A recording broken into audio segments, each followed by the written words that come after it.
Hello, everyone. Welcome to episode 4, the Roundtable Experience Fireside Chat. I'm here with Thomas. He just got back from New York. A lot of fun stuff to talk about.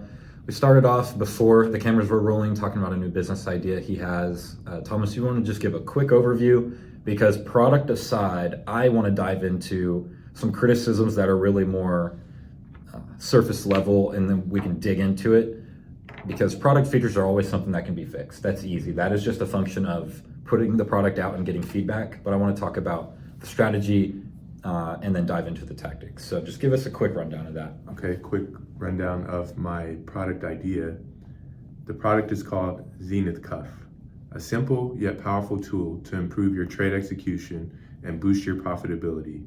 It's basically a wristband for traders and investors that has one core feature. It measures your level of stress and anxiety and shows a color LED like orange or red or yellow and lets you know at this point in time you're at a certain level of stress and anxiety. You should not execute any kind of buys and sells because it's just not a good psychology. So this is an iteration. I was looking for the YouTube video I was about to talk about, but this is an iteration on the trading journal. Did you mention that? Yes, okay. I didn't mention that, but it is an iteration on the trading journal. The trading journal is to help people stay accountable to themselves. And so with this, it's just like a different form factor of a trading journal. Okay, I love it. So free product, free service, paid product, paid service. Obviously there are things you can add in. It's not cut and dry or black and white.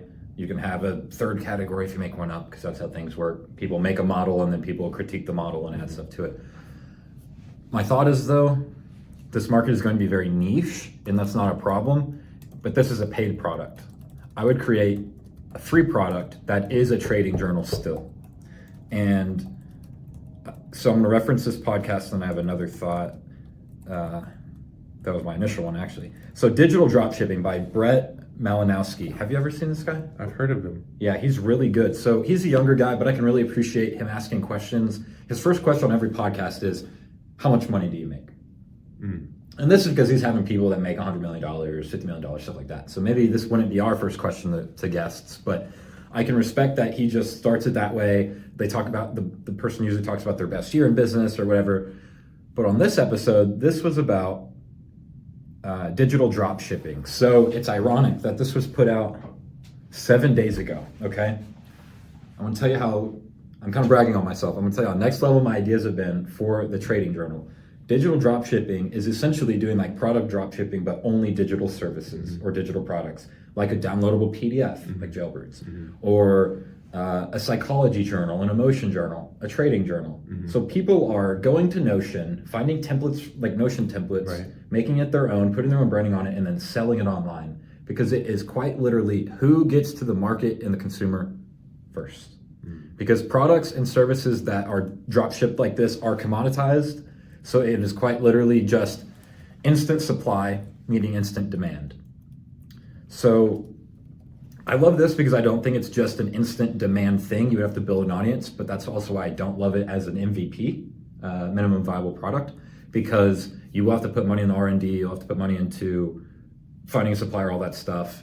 And tech is just easier. We're in an age of technology where we can harness that in, like, this is your business model, the Zenith Cuff. But how do we test the market for Zenith Cuff before even having any supply, any connections, any wasted time, any money, anything? So this guy just really, his guest, I don't know who the guest was, but he is one of the main guys that started digital drop shipping, and he broke it down simply. He said, and it's something I say, that's why I'm like, wow, it's next level. With less than $2,000 or $3,000, you can vet a whole model and see if you can get sales. And you should be able to get sales to break even on the $3,000 within that little marketing budget, within that money. And if you make money, then you scale it into the actual product and service. If you don't, then you move on. So he said, make a Figma outline, get that started, make it clickable. You can do that on Fiverr for $200 or $300. You said maybe $400 or $500, but somewhere in that range, $500 or less. You can have the MVP to send to someone and say, "Hey, check this out." You're just supposed to get them thinking and in the vibes. Yeah. And then you put them on a wait list. They could get that a is feel quite for the literally product. it. Yeah. Yeah. And then if you want to sell the Zenith Cuff physical product for cheap upfront while it's still being manufactured and developed and all that, then that's the way to go. But I think solely focusing on this being a presentation just skips a lot of the new marketing steps. Traditional marketing is just paid ads or just testing the market out in some random way, like what most people want to think about. But the reality, like what you want to think is not reality. So reality is based off of what rich people have said, people that are doing this successfully, and the things that I view from my perspective of results with jailbirds in a digital product. This is the fucking way to go. So I want to do the emotion journal, like the gentleman that we both know that's trying to create a health and wellness app. I wanted to make that his app, the emotion journal type thing, and it's just an interface for a really basic journal. But that's the thing. You can test out a market with very little money, very little coding skill by just getting going. So I said we could put it on Facebook, we can put it in groups, we can do guerrilla marketing and organic growth to foster conversation to then iterate the product without building it out completely. Because people in Facebook groups want to give their opinion. And on a quick side note, I just got to 100K.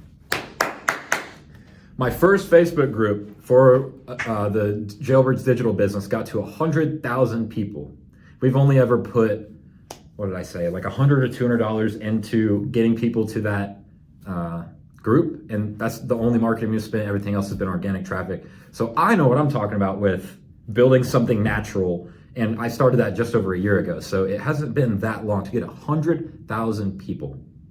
Absurd. That's over 300 a day, 350 a day. That is it's awesome. Dope. Yeah. So that's cool. I also have 7,000 emails that I pay $200 for in a geographic region. So people would kill to have that. So that's actually probably topic number 2, because I've been excited to think about how to grow organic groups to then get emails and then sell a product. So, but to link it back to this, if you have someone like me competing directly with you, okay, and let's say we have $3,000 each, I'm going to make a Facebook group. I'm going to get clients to join that Facebook group with organic content that I make myself, or I have a VA make me for very cheap, and I'm going to let Facebook and their billions of dollars of algorithm do the hard work for me, do the heavy lifting. And I'm going to wait to build the product. I'm going to do something basic, because we said this last podcast, or maybe it's been a running trend, and I said it just a little bit ago, the person who gets to the client first usually wins, unless their product really sucks. And you have some people that are like, oh, I'm going to research the top 5 options. Like, that is a thing, but that's not who we're talking about as early adopters. Early adopters see a technology that they understand will be something big in their lives, they implement it, and then they test things out, like other brands. But if you get them to see yours first, you sell them on the dream, then you did all the hard work for the second brand, but you are the benchmark to compare against. So if you did one thing right that the other business didn't, they're going to be singing your praises. That gets you into the bigger bell curve of potential users. So that makes so much sense. So you have to sell the dream without spending too much money, like creating and packaging the dream. For sure. And don't overthink it. I don't think your presentation is overthinking it. I think it's fantastic, actually. But yeah, I wanted to keep it minimal, and just so, like we said before recording, like I knew that there would be a way to like approach this without putting a lot of money and like making it, which is why I was talking on like the pre-order idea, and I knew you would help me with like working my way back to like to validate it, because that's brilliant. Like making a Facebook group and or that any community, any community. WhatsApp, or like any community that you can get people to go to and have a conversation about your thing. And that's going to be comprised by the nature of like people getting in communities like that. They're more likely to be early adopters because they're going to have that personality. Very much so. And you're going to pop up on their feed. You're going to say something good at the right time. It only takes one really good dig to start digging a big hole, right? So it's the same with getting into a market, getting a potential buyer, getting the buyer. You just have to get one dig at them. And again, there's competition, there's other factors, but all of that other stuff is overcomplicating it. The really easy part of it is make the community, get one person to interact with you and get excited, and then start building the product out. That's why I say, though, start as simple as possible. And I question, so the Zenith bracelet is something that you have to put on your arm. So what about Apple's ecosystem? So everyone usually has an Apple Watch or a regular Dialog watch. I wouldn't say everyone. I thought about that, and I think it would be great if this was actually just an app on the Apple Watch. That's where I would start. I thought about that, and we could still have more deeper conversations on Sure. that. But I don't know. There's a few things that I would say that like made me think against that. One being there are still a lot of Android users, like Samsung smartwatch users, and people who might not just want to wear like an Apple Watch, or maybe the type of person who'd still wear like a band and a watch on the other hand, or there's a lot of reasons like to do something like this. Sure. Maybe it's like an accessory, like a jewelry. There's a lot of reasons that could make sense to do it, but what is the reality? How hard? It's hard to sell a fashion piece. Any piece of clothing that someone wears has had a lot of marketing dollars put behind it. This brand I'm wearing, I don't know the exact brand. I did get this from a friend, but that was a gift, right? Yeah. So that's an easy intro. Like I was gonna say, oh, I'm wearing a brand, so I identify with it. But literally, unless someone gets it for a gift, I'm gonna say, like, I know this brand of jacket, I know my shoes, they're New Balance. Like, you couldn't sell me a pair of random shoes off the internet. Yeah, for sure. I get the gist of that. So it's I guess piece. what I'm really saying is neither of us are wearing an Apple Watch.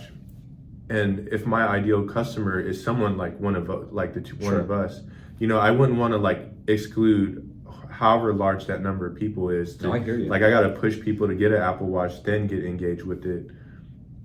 No, longer term, you can have different verticals that are marketable segments of your audience. So the vertical is the marketable segment. I guess I kind of doubled up on that word or the phrasing. But I would say you want to start with the market that has the least barrier of entry. And you could say, well, someone else could get into my market. They could. But if they're not right now, if you go fast and get into the market with the minimum viable product, start getting people on an email list and in your ecosystem, they will be less likely to go to another ecosystem. So if I gauge like the different market verticals of someone who, like, there's different avatars of potential clients, like Lego characters essentially, like thinking about the different characters. Who would I want to sell to? And what would I want to sell to them to open the door to other sales? I'm telling you, we could get a community of 10,000 people to give their email in a Facebook group or other forum type thing to get a free trading journal or a free glimpse at a trading journal. Mm-hmm. It is digital. If it fails, at least it's digital. We didn't have to return all this product and do all this stuff. There's a lot of logistics, and it slows down like the iterative process and speed, which is the most important thing as of this generation. And what this guy's saying aligns with what I'm saying with speed. He doesn't come out and say, go quickly and do everything with speed, but he says, don't overcomplicate it, do the Figma design, put it out there, let your audience iterate it, or you're going to be adding stuff that you as a creator versus you as a consumer would want. Mm-hmm. Because no one thinks their baby's ugly. All babies are kind of ugly, right? It's not until the baby grows into a young adult and then an adult that it's really a full form person, product, brand, etc. Right? That's a great segue into another question I actually wanted to ask. Please. Because I do think that it's like hard for a lot of people, a lot of entrepreneurs to like get away from that. Like they wouldn't think their baby's ugly, right? Yeah. So on that note, I want to be critical on the whole concept of even being aware of your stress before making investment or trading decisions. Is that like focus on something like that even valuable? That would be compelling for someone to say, I'll spend money on that. So we're being critical about the product. Yeah, so we could say the need for the product. Yeah. I think it is very critical, but that's to my point. To dig into the ground to like get the potential client, right? If that metaphor makes sense, like trying to dig a hole, you got to start, and that first shot at the ground is always kind of rough. So you're saying that be the validation or the answer to that question? No, the answer to the question is the first dig, you want to make sure it goes in smoothly and it's not difficult. Trying to sell someone on something that does not exist yet, which is the feelings that you have in general before a potential trade, that's hard. It's a great value prop, and I hear it, and I saw it initially and I was like, oh, this makes sense. That's always what you want, a product where people just resonate And instead of going and building it themselves, they're just going to buy it from you. That is how that works. You give the idea of ease or use or profit to someone via the dream of your product. So that's selling a dream. And then through selling the dream, they have their own dream of that, and then they buy it from you. Right. Because they're not going to go, someone's not going to go, oh, I can make 10,000 of these and sell them on eBay, and then I would get mine for free. They're going to go, oh, this is $40. I'll pay for that. But I do think it needs to include in the second shovel grab or the follow-ups an ecosystem, which is a trading journal, groups, tools, all this stuff. So you're talking about a product, and I'm talking about an ecosystem. Products lose. Ecosystems have losing products and services, but they don't lose. Like Jailbirds. So Jailbirds is an online mugshot tabloid that I currently have, and I would say that's a brand. So although we sell mugshots, let's say I wanted to sell t-shirts tomorrow, it would make sense for me to sell t-shirts because I'm a brand. It would make sense for me to sell mugshot glasses. It would make sense for me to sell stickers, any number of products, because my ecosystem understands me as the authority. There is no second place in my market for Jailbirds, and you know this. So if there is a second place and your product sucks, someone will go somewhere else. If there is a second place and your ecosystem has a sucky product, they won't necessarily go somewhere else. I have an iPhone. The calculator app sucks. I'm not going to go get an Android. Android is the second place to me, and I will stay with the first place because the ecosystem provides a lot of value. So if you're trying to drop ship and sell this, we can sell anything because it's just a function of marketing, kind of shitty, that you quite literally can sell anything, whether it's good or bad, product or service, by selling the potential before someone gets it on their wrist, right? An example I have, all these iPhone games, they make Angry Birds and they make these like Clash of Clans look so dope in the preview. Yeah. And then when you download it, it's kind of shitty. It's just a fucking game, a little shitty iPhone game. So marketing goes a long way. I do think it's, from my stance, the most important function of any business nowadays of actually selling something to a consumer because they're selling more than a product or service. They're selling their trust. Yeah. Like the people on TikTok that do TikTok shop, they're not selling a Zenith bracelet. They're saying, hey, I got the Zenith bracelet. I was going to make a trade the other day. I actually saw that my heart rate was elevated and I did it. And then the stock went the opposite direction where I thought it was going to go. Someone that watches that person already for trading is going to go, oh shit, I trust that person. I'm going to buy it through here. Like people are using affiliate links more and more because of the person pushing the affiliate link being someone they trust because of the ecosystem, the brand they've built behind their personality. So that makes a lot of sense. I bought mining rig, like when I built that mining rig, all the equipment that I purchased for building that mining rig was with affiliate links from someone that I trusted that gave you the mining rig walkthrough or whatever. And of course you can look online and buy the stuff, but if there is a link you can go to and someone you can trust, it just makes the purchase 15% easier, 25% easier. So within the marketing strategy and the different marketing verticals, you can have people push this for you on TikTok Shop or whatever, but I would just push you to have more than the product. And the product having the basic functionality, I love that as an MVP because you're just trying to ship it out the door. But why not take a few more days and say, what can I add that's a piece of downloadable tech to this? Or not like to the bracelet, but to the ecosystem. So like it doesn't necessarily have to interact or sync with that, but you're just saying it adds value to the ecosystem. Value. Yeah, and you were talking about with like a trading journal having to take photos and all this stuff. Simple trading journal. I'm not saying overcomplicate shit. Like make it super easy to use, something that is a benefit to you as a trader. Like sit down, open your trading software and get everything set up at like 9 a.m. tomorrow and think, what am I missing? What would I love to be able to document and then share to my YouTube audience or another type of audience or my friends or my whatever, right? My community. Because then that would give you a starting point, and that is a niche down version of what the trading journal would be for market verticals wise, because that's other creators. So you would literally just be pushing a trading journal for creators.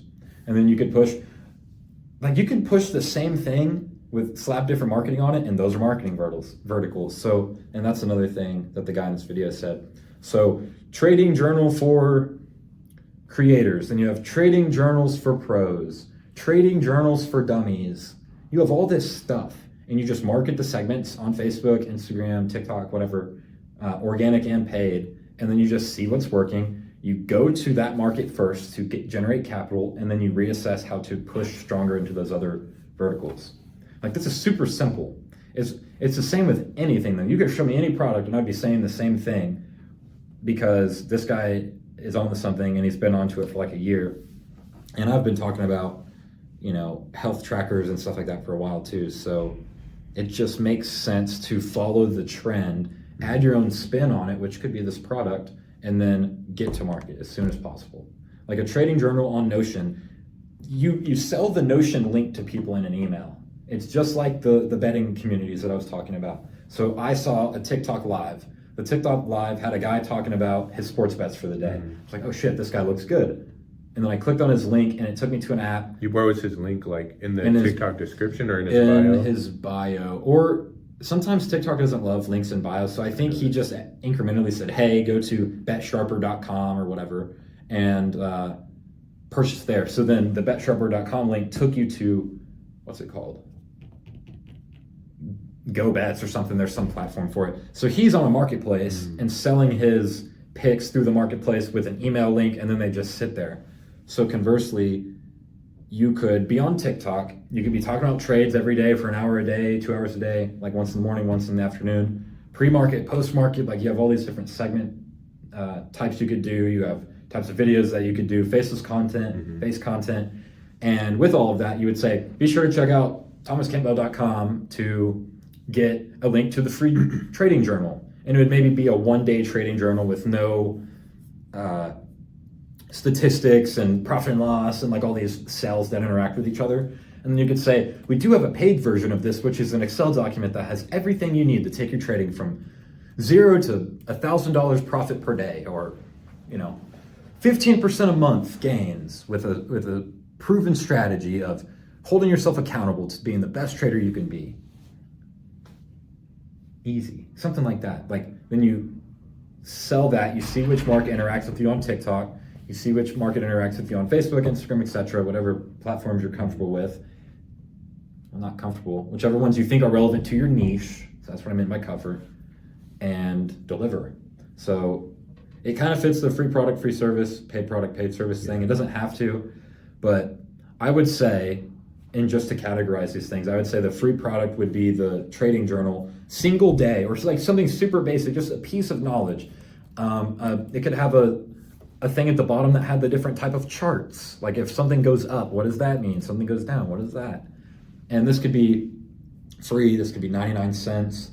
You could sell 1,000 of those and make $1,000. Like, that's happening for people. This is possible. So I wouldn't sell yourself short, but that'd be the free product or service. Maybe your service would be like your content, just like being there. Yeah. So free product, the single day thing, you market that by your free service, which is your marketability as a person, because you are marketable. And then get you back on the camera. And then taking notes. Yeah, you're taking notes because this is money right now. Yeah, this is money. You should charge for this soon enough. I'm kidding. But then your paid service would be the intricate Excel document. But this is like not something you pay $10,000 to have someone create on Fiverr. Like, you go to Fiverr, you find someone to create it, you say, hey, I have $200. Make me something cool. And what they're going to do is go find something off the internet, maybe put a few things together, or you're going to find 3 or 4 samples and say, hey, like these elements, make all this interact together. I want to serve this up, and I want to be able to generate daily trading reports for my traders. And then people can join their watch list. Like, there is some really cool stuff you can do very easily. Yeah. And that's compelling. Literally, if I could see your trades daily based off of your trading journal and join a watch list where I got a daily update or a weekly update of what you were doing, I would pay for that. Because I'd be like, oh, Tom's doing this. And this is what people do with sports betting. They pay to keep up with someone else's bets. I'm not making stuff up. This is quite literally an existing model. So they pay to keep up with people's validity. That's what they're doing. They want to trust someone, but they trust someone by the history. And a lot of these sports betting guys lie about like wins and losses. But if you are holding yourself accountable in public, the market's not going to be huge because that's not the way a lot of people make money. They're sleazy. But if you can reach a fragment of the population that wants to be held accountable, this is the key. Some traders on the internet that are selling stuff want to be held accountable. So if you gave them a tool that they do not already have to hold themselves accountable, like decentralized, where they can't frog it up or they make things up, then that's a big value add. And they are going to say, hey, audience, I have Thomas Campbell's new paid Excel document. This keeps me accountable publicly to my trades. Put your email in here and you'll get daily activity from my trades. That is value. $1.99, someone's paying that per month, easy. Or $5.99, doesn't fucking matter. People are paying that. So I'm loving that idea. Anyway, it's not very like maybe your audience moldy, could eventually that audience could eventually monetize themselves too. Yes. Once they have a track record of their own, that's the goal. You want as many people to become, and that is something you would market. You would say, I want to make you a trader that can make money just like the people you're watching today. The way we do that is follow the trade journals. We make sure we're accountable to our trades. We make sure we're not lying to our community, and we're sticking to our guns. We're not making emotional trades and then blah, blah, blah. And you can plug in order to not make emotional trades, we partner with Zenith Band or Zenith. Is it we Zenith? can call it whatever. Yeah, Zenith Cuff. Zenith Cuff. I like that. No, that's classy. I like that. We partner with Zenith Cuff, and they show you when you're making emotional trades, and we can find a way to make that Bluetooth to your phone or some shit where it interacts with a web app or an app that doesn't cost a lot of money. It just takes the heart rate data that they allow to be sent to the app, and then if they made a trade, it syncs with the heart rate data and then their trading journal, and then they see if there's any correlation between the type of trades they're making and the type of emotions they're feeling. It's kind of complex, but if you could package all of that into something that's a one-liner, we help you stay accountable to your trades. Here's how, bam. Then it's like, oh shit, even if the product sucks, I want to be on that. I'm not saying the product sucks, but even if the product were to suck after getting it, exposing someone to knowledge like that, which is the free service you're offering, is beneficial, right? Right. So that's why I would follow the free product, free service, paid product, paid service model, and I wouldn't just start with my paid product unless it's digital. So there's all these caveats, but if you're trying to sell a physical product, if you were to tell me, hey, Austin, I have $1,000 for marketing, I would go, good luck. I would not do that. I would not put myself in a position to market with only $1,000 of something that's not proven, with no content, no creative, nothing. You can't start from zero in the competitive environment that is today, unless you're going to be extremely resourceful like I am with Facebook groups and stuff like that, where I can get leads for 10 cents as opposed to the 70 cents or $2 that other people are paying. So I would say instead of being extremely creative and resourceful, I would just be smart. And I would follow the model. I would take some of these trends and I would implement this stuff. Because we talked about a trading journal 3 weeks ago. If you would have just implemented that by now, then I would be so excited. I'd be like, oh my God, the Zenith bracelet or the Zenith cuff actually fits into your existing model. Let's get content out there to push people to the free trading journal, get their emails, sign them up on the email list, give them a watch list of your own trades from your Excel, and then bam, hit them with the product. Well, you're gonna be wearing it in every video saying, yeah, I'm wearing the Zenith cuff.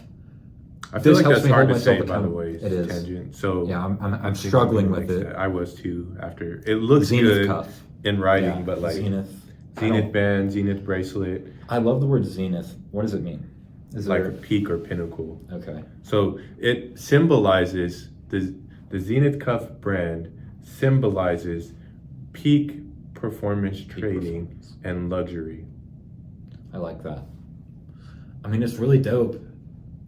It's just one of those things where you curated such a niche market that it couldn't blossom itself. You just defined could what also it would call it blossom the as. Cool Wave band or Cool Wave bracelet.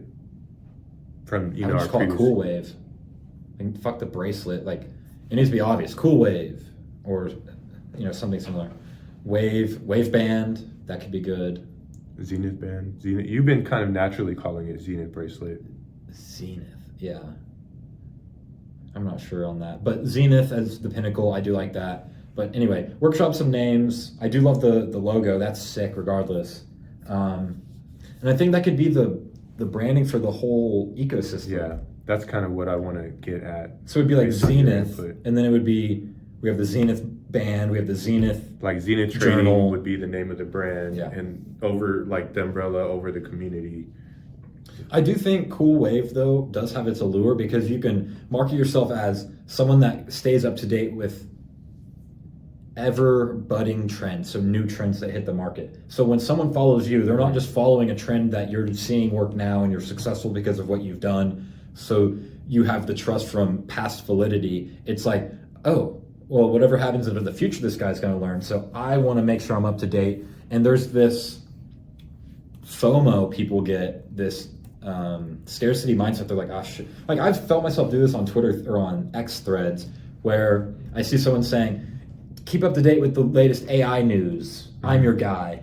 And like it's a 20 tweet thread. So there is a lot of value there. And I'm like, dang, this was valuable. So if I don't sign up or follow him right then, I'm like, dang, next week I could probably be missing out on this value. So there's the instant FOMO by the free service he provided, which was the value. Because now I know all those AI tools I can talk about. Which was the value in wrap packaging that social media content. The social media content that was the X thread that had all the like different 20 AI tools that were beneficial and the use cases. So it took some time to put that together.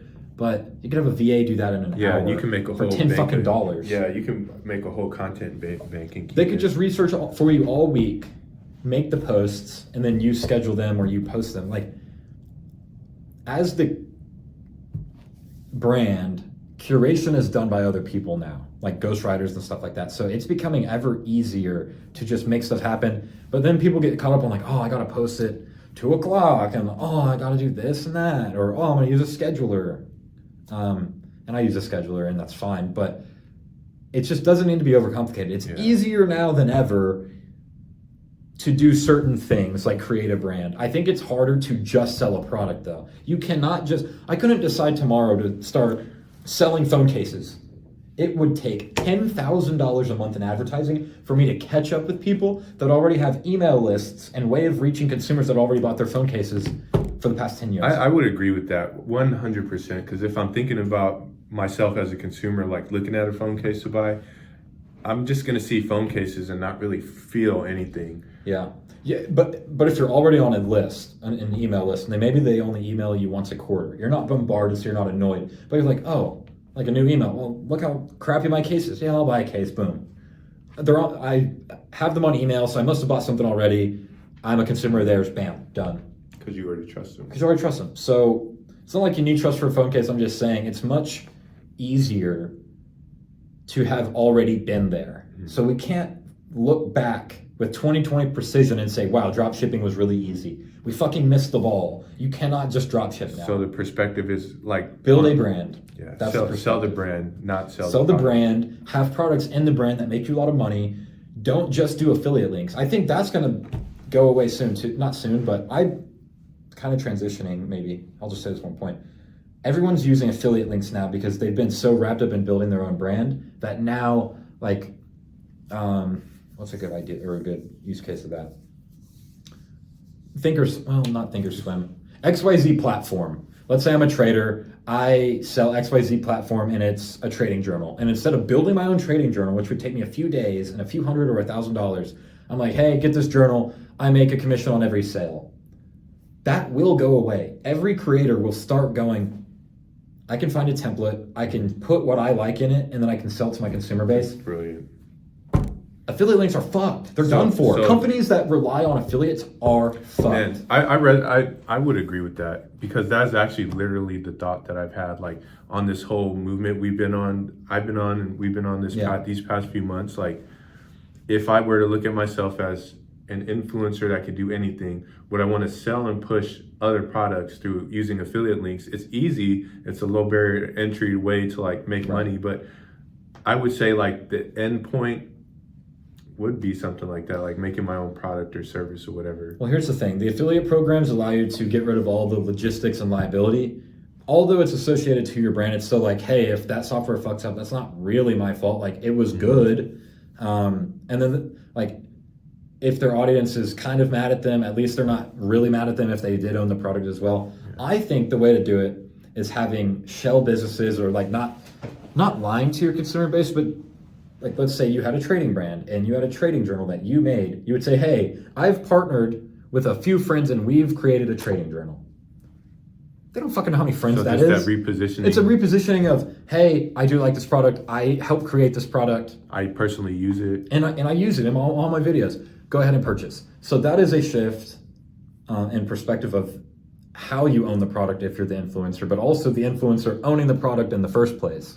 So everyone's trying to drop ship and outsource and do all this stuff, but influencers are now hungry because they've made all this money, but their content is making them less and less money in general because the internet's flooded with more and more content every day. Gary Vee says something. He says, the amount of content posted today is more content than was ever posted any single day in the last 10 years. Because think about it, everyone has a phone. 5 years ago, not everyone had a phone. Maybe there was less content. 4 years ago, more people were getting phones, more content. Now everyone has a phone. Everyone's like, oh my God, I can make my own niche community, and then they're making stuff happen.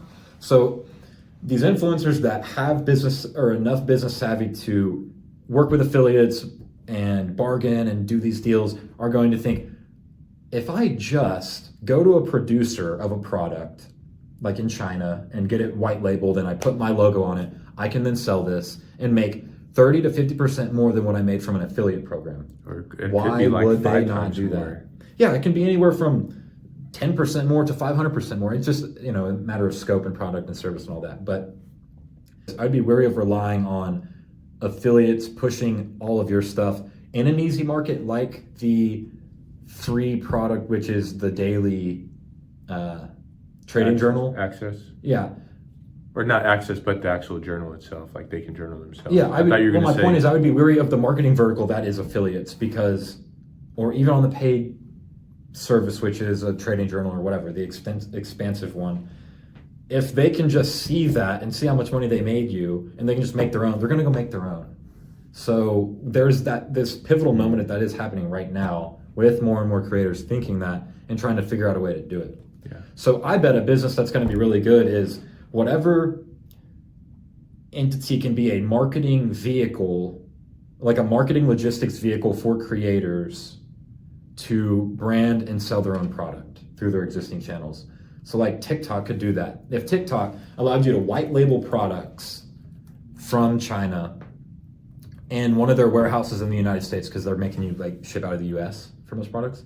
If I as a creator could market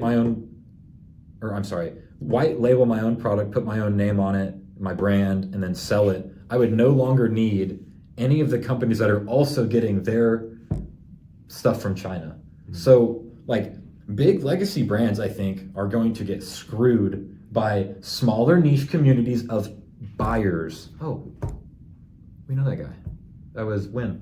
Oh, okay. That was It's probably on the way to the house. Oh, is he?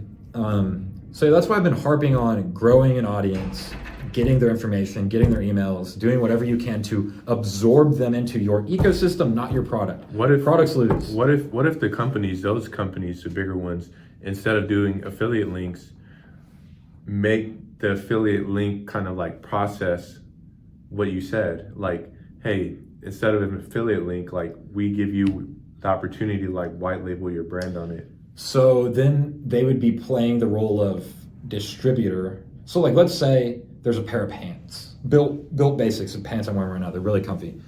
Let's say I could figure out where Built Basics got all of their material. And I could go straight to China and work with the logistics of China, or I could go through Built Basics and they would let me label the Built Basics by Austin brand or whatever. They're still going to want their cut. They're still going to want their cut. And I'm going to go, why the fuck would I pay them their cut when I am the marketing channel? Mm-hmm. I don't need Built Basics to sell Built Basics pants to make my commission. I need the product in my own ecosystem of potential users or purchasers to buy the product in order for me to make money. So it becomes a cutthroat game of how do I actually make the most money, or how do I make any money at all? It's cutting out these brands, and China wins, or the manufacturers of whatever product, they end up winning. So maybe Built Basics, this is what they could do. They could make purchasing the product exclusive to their influencers, just how they have brick and mortar locations. They say, we're only going to be influencer based. So if you want to buy a pair of Built Basics, go to a creator that you like. So that's an intriguing thought, because brick and mortar was the distribution channel for these big brands. The big brands did the work of creating the product and having the brand to then distribute through outlet stores. So now that outlet stores are losing their foothold due to the internet, the thing on the internet that is an outlet store is a creator. Because with a creator, I have trust. Like if someone on the internet was selling these Built Basic pants and I trusted them already to buy clothing from them or whatever, they were my go-to fashionista, I'll go, oh, I'll buy those. So the brand really didn't matter. It's them as the outlet that mattered. They could have had 5 different types of pants. They are my outlet. Like I would go into whatever store, like Old Navy or whatever, and buy clothes.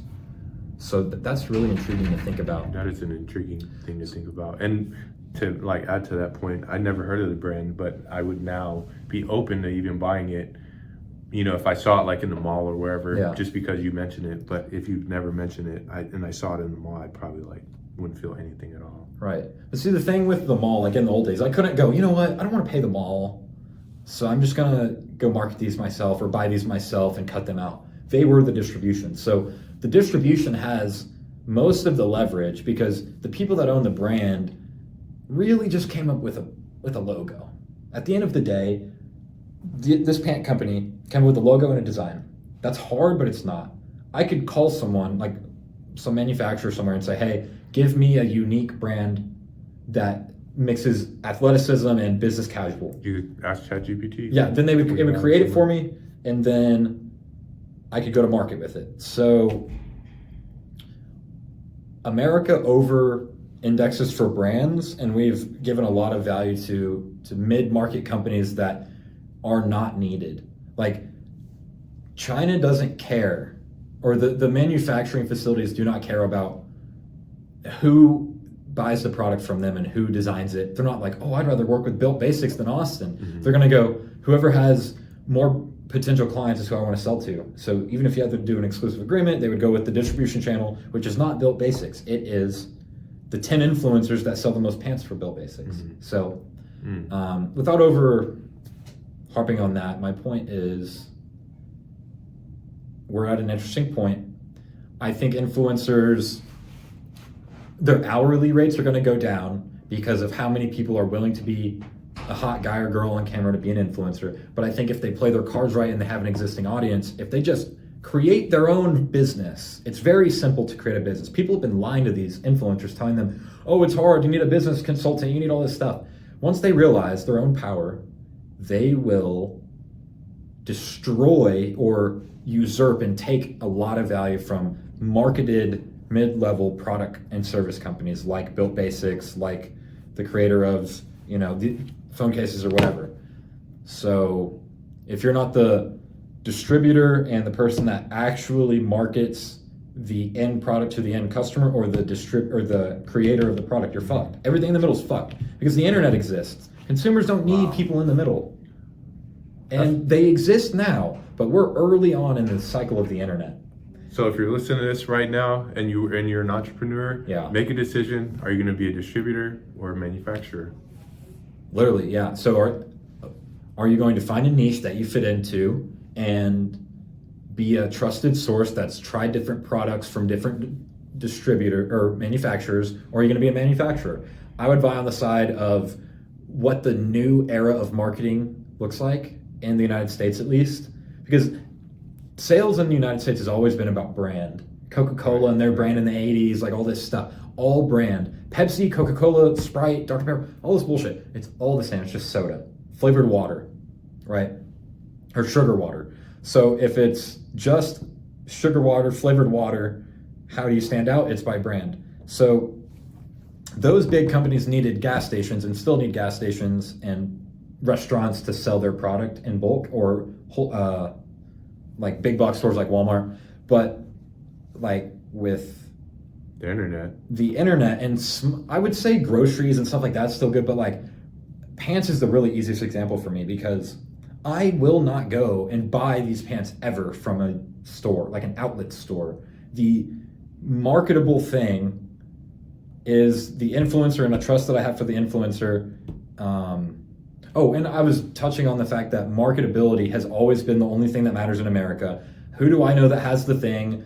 What business did I identify with back then that sold this thing, like Reese's or whoever sold it that I identified with? Now the big box store trust and value has been passed on to creators that have trust and value that are more micro community orientated, and I will buy pants and clothing from them before a big box any day, because big box is just a hierarchy of people that are making a lot of money for no reason. These influencers that are just like flipping a few products, people respect that. People on TikTok are saying, I will buy from this person because I want them to get the commission. That is baffling to me, that the fact that they will follow the link, they are somewhat tied to the marketable person, which is the influencer, gives me hope for that community at least. So yeah, those are my thoughts on that. Do you have any others to add? Not at the moment. We've already been an hour. I haven't even gotten to any of my topics. That's crazy. We have an abundance of topics. We have an abundance. Maybe we won't dive in deep. I do want to just touch real quick though. Wow, look at all these. I literally have like 15 messages to myself of all content. So last week we talked about reinforcing self-talk instead of just positive self-talk, being a fan, being able to be a fan of other people, creating and consuming and how those intertwine with each other. How are you a creator? How do you enjoy creating? How do you enjoy consuming? And desire versus actions to get there. I personally, out of all these things, did reinforcing self-talk and creating and consuming the most. As I noticed week over week, I tried really hard to internalize the fact that I am the guy that I always hoped to be. The superhero I had as a young man, day in and day out, has been achieved by me. Although I have a lot of ways to go, a lot of journey upward on the mountain, I'm really excited about what that journey holds because of who I've decided to be every day in the past that's brought me to where I am in the present. I feel like I have an amazing toolkit of potential, and any situation I get bombarded with, I do have the mental capacity to understand that thing for what it is in reality, do something with it, and mold my own steps forward. So that's just really empowering to understand no matter what economy holds in the future, what happens tomorrow, what thing is thrown at me that's a curveball, I'm just gonna catch the ball. It's like I've played baseball a million times. I'm gonna catch the baseball. It's just a learned skill. You're Neo. I'm like Neo, stopping the bullets. I'll talk about the Neo point in a second, but do you have anything from this list right here? Yeah, I can touch on reinforcing self-talk too. And correct me if it is reinforcing self-talk or just positive self-talk. But sure. Even in the past 24 hours coming up to this iteration of this idea for keeping traders and investors accountable, my initial thoughts were okay, it's a physical product. There's manufacturing involved. There's a lot of steps there. And so the old me might think this is hard. I would think positive self-talk would say, you can do it. Yep. I think reinforcing self-talk would be, you can do it. You're the guy that can do the research, do the calls, find the manufacturers, find the VAs to get whatever executables done. So just do it. But there are steps. So my reinforcing self-talk would be, there are steps in the process to get there. You're the one to do it, so do it. I would agree that that's the iteration of that.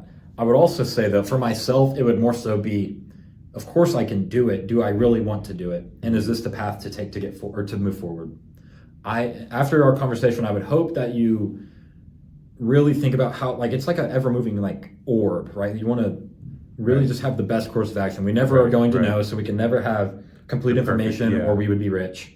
And we would never want to work because we'd be well, we're already perfect. But I do challenge that path is not the best path. I would also challenge. You mean jumping straight into a product? Jumping straight into a product, it's just hard, man. And you don't have $20,000 to sink into marketing. And you're also saying people are marketing the fuck out of their products. And you're also saying not just focusing on the product or service itself, but focus on the ecosystem. And that is not hard. I created my own. I'm not going to get into depth of my secret project, but I wanted to make a list of tools that I use on a daily basis to run any business. So I could share that list with other people and provide free value. I like that. So a lot of people literally are just afraid to try out tools or pay a little bit of money. So if you pay even a tiny bit of money to create something that other people will use and trust you for, you can win. That's how people have been winning for years.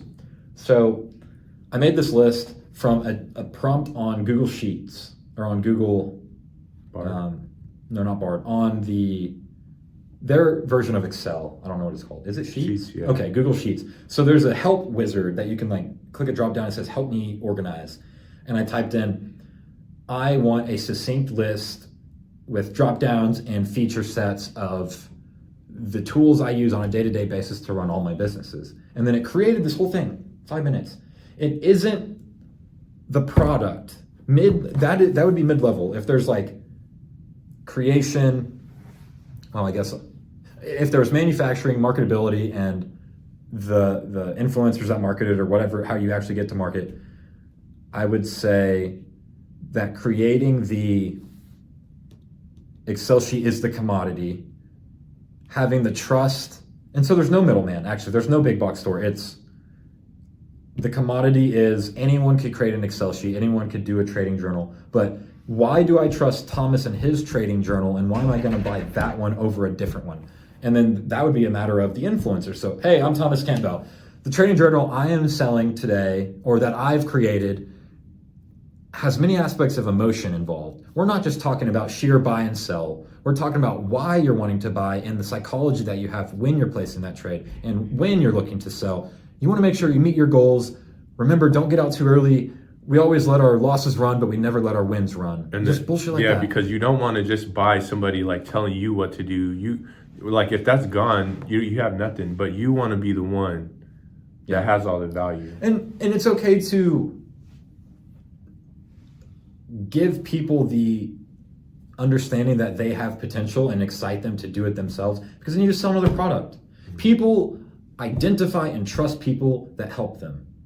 I'm not going to go make you $1 million and you're going to go, that guy doesn't know shit.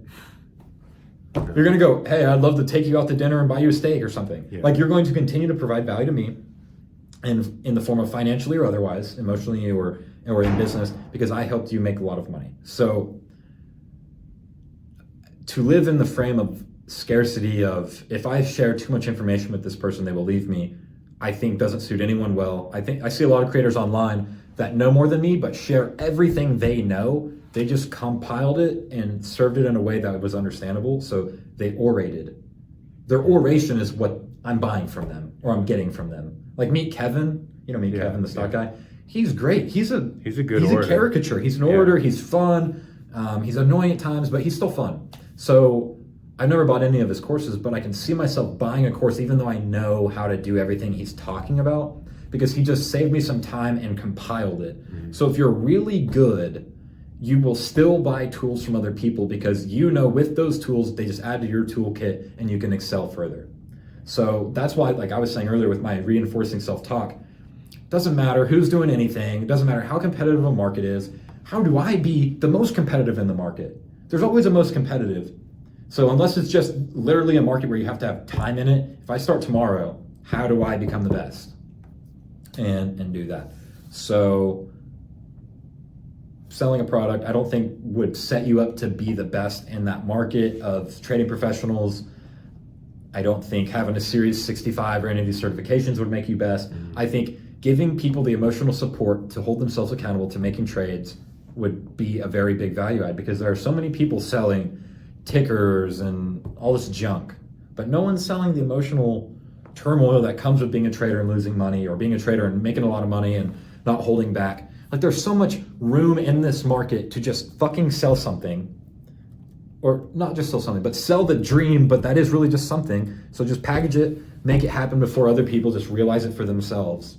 Because if everyone knew how to trade with their emotions intact, they probably wouldn't be going to any other trader at all. Yeah. They're going to other traders because of maybe what I said of wanting to compile information and then reuse it, or they don't trust themselves. They see someone that's supposedly making a lot of money on the internet and they're like, oh, that guy knows what he's doing. This will make me feel better. I will buy this and I'll do all this research and then I'll I'll paper trade and I'll make all this fake money. And then they'll do that for a certain period of time, and then they'll hop to the next strategy or the next person or the next list. It's always a hop based off of emotion. They always just want to find something else. So if you can level set people into not finding other stuff, but say, hey, settle down right here. Let's make a future. Let's put these trades together. Let's put this stuff together. I'm gonna give you guys the tools that can take you from zero to any amount of money you want along the way. Money is just a function of time in the market, not time in the market or whatever. Like, just throw some sayings in, make it fun. But it's just all about the emotions that people have or don't have towards you. And it's sad, right? Because that does mean one day, in a perfect world, every market won't need other market participants to make the job function happen, essentially. Like, let's say I needed my lawn mowed in 100 years. A robot will probably be able to mow my lawn. I won't need Thomas the lawnmower. I won't need Thomas the app developer. I won't need Thomas the business consultant. But we don't live in that reality. We live in a reality where there is still money to arbitrage and be made off of compiling, delivering, serving, and curating, then supporting the value. So there's like a chain, and I just threw words in, but essentially creating and curating and supporting people on their own journeys that they can still have and hold. But you have to raise urgency, because the world's only getting more sophisticated, more people are getting in, that breeds more competition, and that's fine. But there is an apex. I think the apex becomes when people are literally not needed to do the functions, and AI or tech or whatever can do it. I think people will only be valuable for what they say then and what they know. So that's my main skill. I want to be the authority, and when I say something, I want people to respect it and go, listen to that, because that's all you have, really. You have your word and your dignity. So taking that very seriously. I respect you doing this product thing, and I want to help it be successful. But the way to do that is to understand the game and where the game's at. We're not in inning 1 of the baseball game. And you are going to help me be successful, because you're giving me this stuff, and I'm going to execute on it. So I hope so. This is the stuff. Like, this is the stuff. This is what people are doing to be successful. The guy on that YouTube video says $11 from ecom. His biggest year was $11 million. Or I said $11, $11 million. That's not like a billion or anything. He's not cool by any stretch, but he's also doing venture capital. He got in and created some app for ecom that he sold for like $25 million.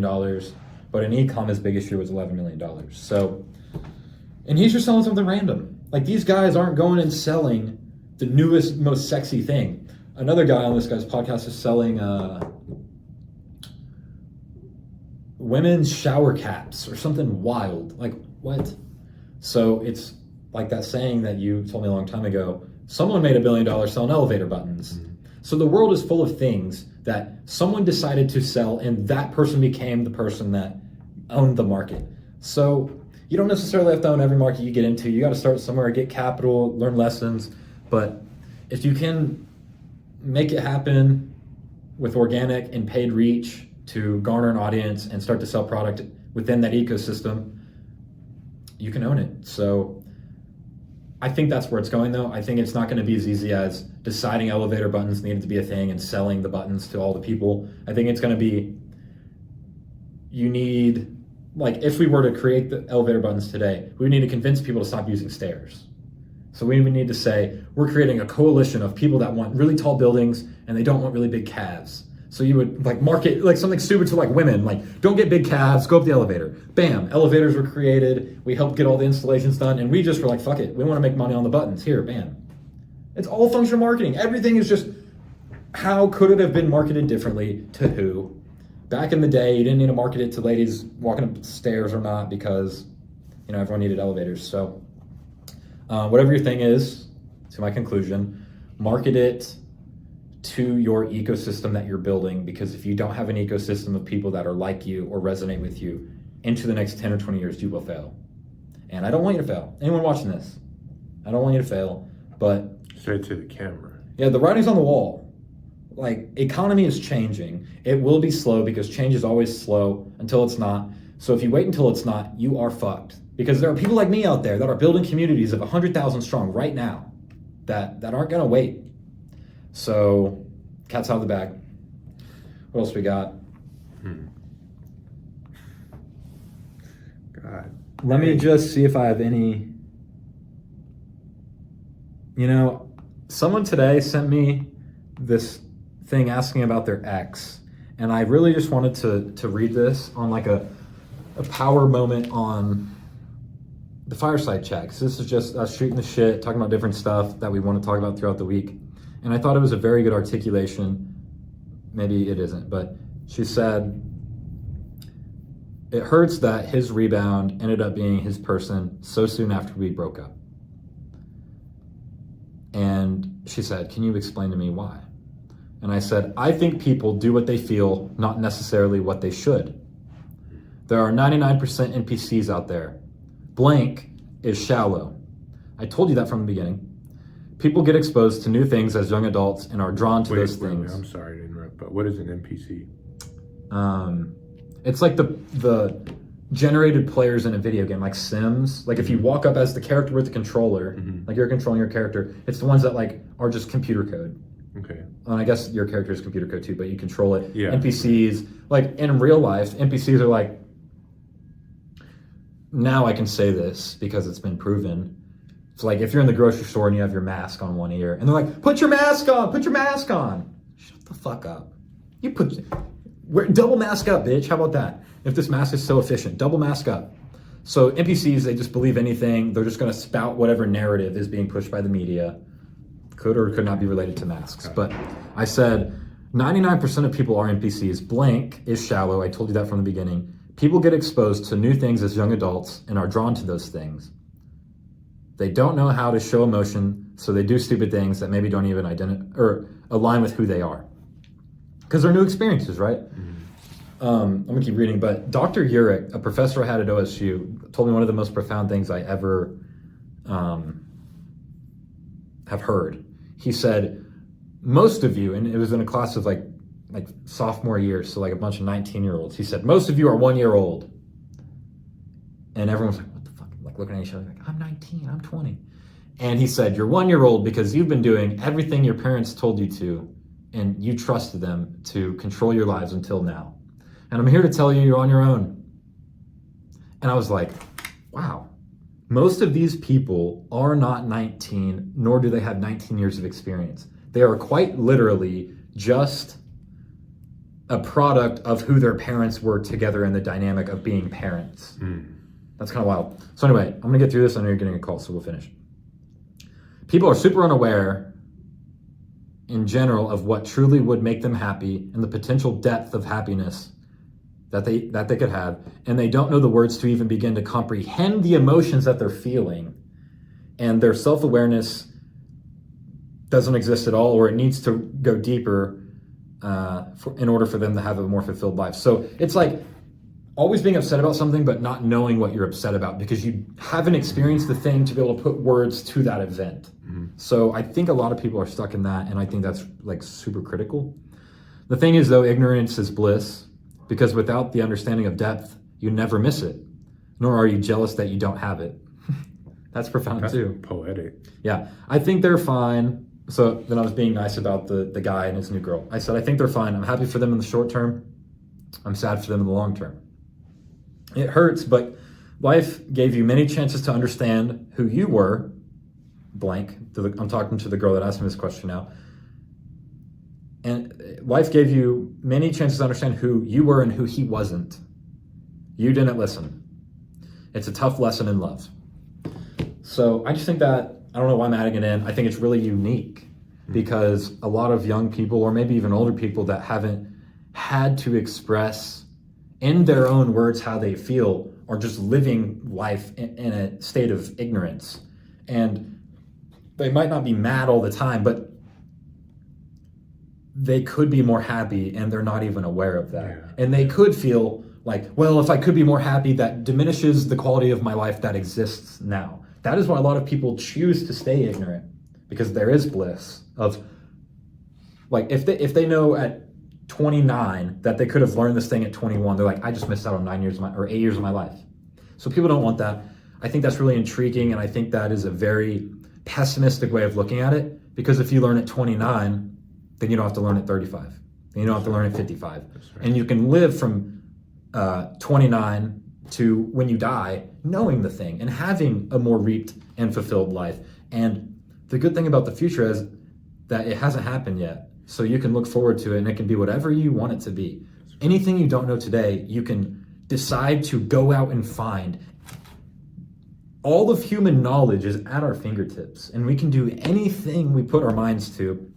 Maybe you can't be a theoretical physicist or something, but anything within normal bounds of what human beings like to do, skateboarding or like painting or whatever, you can go learn that thing. So I encourage people to not be ignorant. If you feel like there's something that's bothering you, give yourself some time. It doesn't have to be solved today, but give yourself some time to really internalize what you're upset about, what maybe you yearn for, and how you can connect all of the dots in your life to then make actions or take actions every day that help you to get closer to a more fulfilled life. It's not a journey that just ends. Like, I'm not fulfilled and I'm never going to learn anything. I'm constantly trying to learn, but I've given myself the depth and freedom to not feel bad about acting confidently a certain way and then potentially realizing in the future that it's not the right way to act. So that allows for extreme connection to myself in the present, and anything I question, I'm like, should I have done that? Should I have said that? Next time, what could I do differently? If I learn that thing, then I do it differently next time. That's part of human iteration in a positive sense, instead of just settling and worrying about being imperfect, because we're all imperfect. We're all going to stay imperfect. But if there is something to be gained in life internally, I think that's where we should start.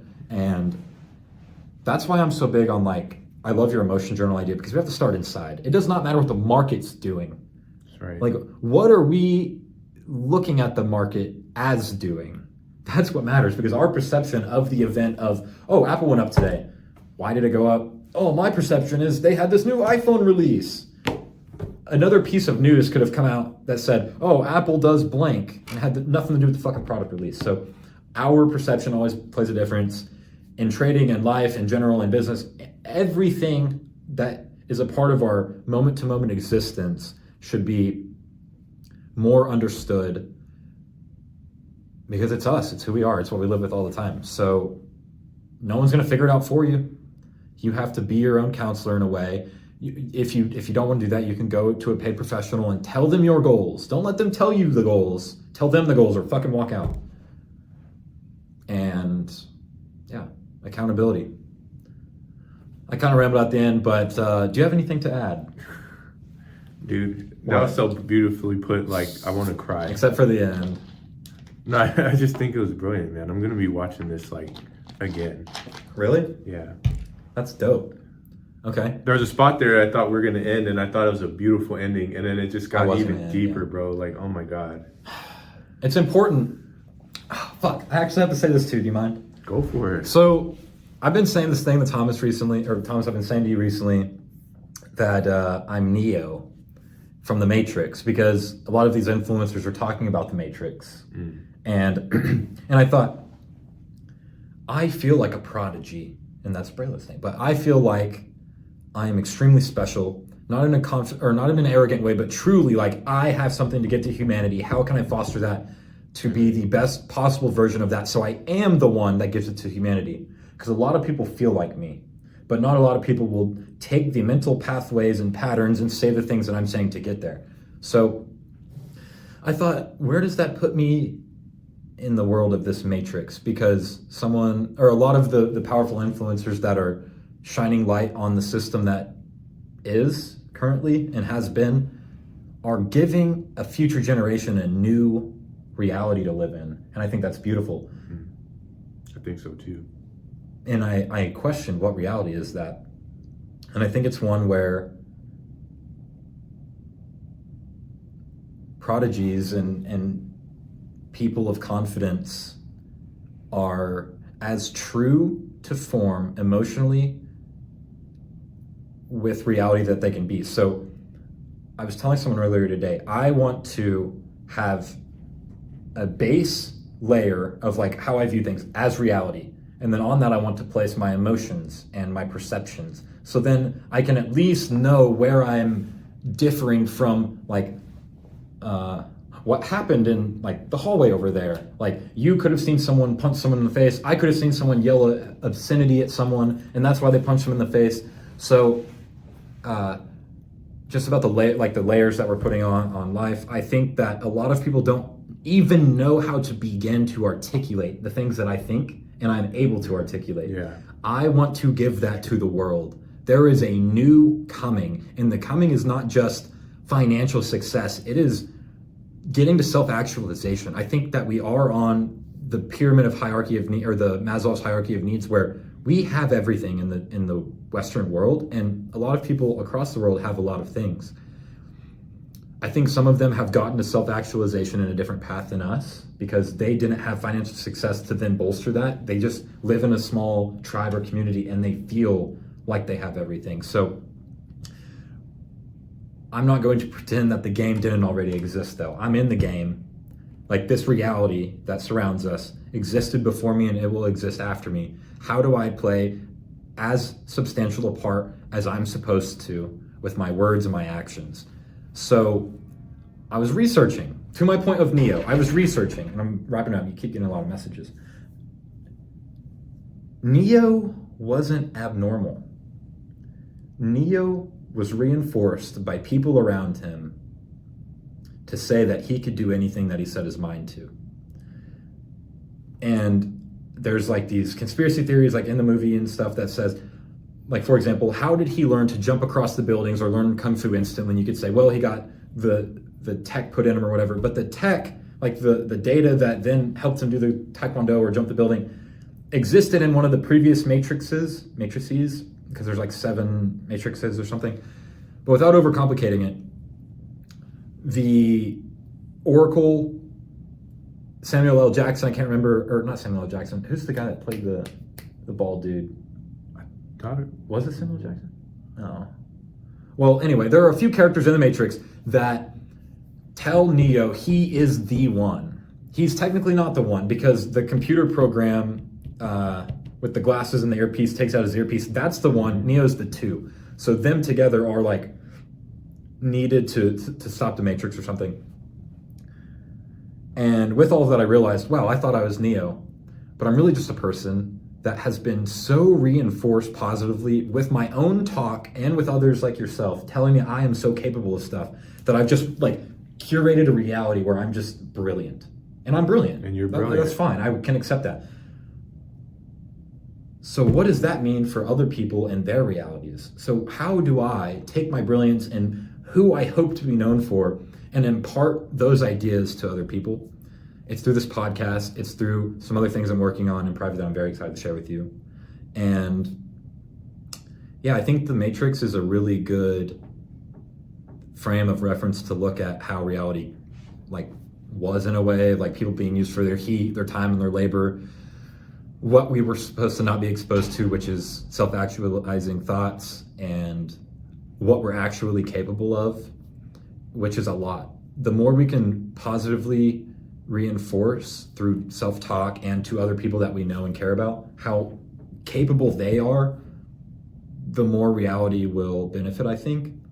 And the last nail in the coffin for this is I've realized without knowing it at the time, every time that I would encourage someone to start a business, it seems like they become successful.